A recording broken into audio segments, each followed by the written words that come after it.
আমরা বসেছি গেজায়ে রূহ আত্মার খোরাক নিতে। সুবহানাল্লাহ। এটা কি সবার কিসমতে হয়? বলেন।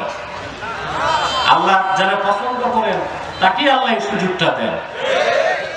এই যে আপনারা আসলেন, বসলেন, আল্লাহ খুশি হয়ে গেছেন, সেজন্য তো আসতে দিয়েছেন। বসে আছেন, সগীরা গুনাহগুলো মাফ হয়ে গেছে। একটু পর আমরা মুনাজাত করব। মুনাজাতটা একক হবে না সম্মিলিত? অনেক মৌলভী সাহেব ওয়াজের পর দোয়া করে না, নামাজের পর করে না। এ হচ্ছে হাদিস সম্পর্কে অজ্ঞতা। পরিষ্কার মুআজ্জাম তাবারানীর হাদিস শুনে রাখেন। রাসূলুল্লাহ সাল্লাল্লাহু আলাইহি ওয়াসাল্লাম ইরশাদ করেছেন, মা রাফা কওমুন আকুফাহুম ইলা আল্লাহ তাআলা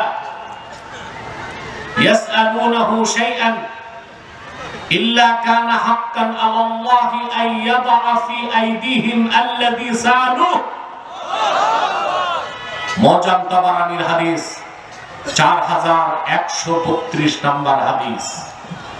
রাসূলুল্লাহ সাল্লাল্লাহু আলাইহি ওয়াসাল্লাম ইরশাদ করেছেন, আমার উম্মতের কোন দল যদি, সুবহানাল্লাহ, কওম আসছে কওম, আমার উম্মতের কোন দল যদি আল্লাহর কাছে হাত পাতে দোয়ায়, সুবহানাল্লাহ বলো,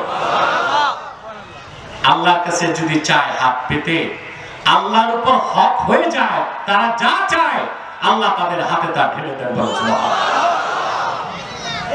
তাহলে সব মিলে তো মুনাজাত জায়েজ না না জায়েজ? শুধু জায়েজ না, সুন্নাত। তুমি হাদিস পড়ো নাই, আহলে হাদিস হইলা কেমনে?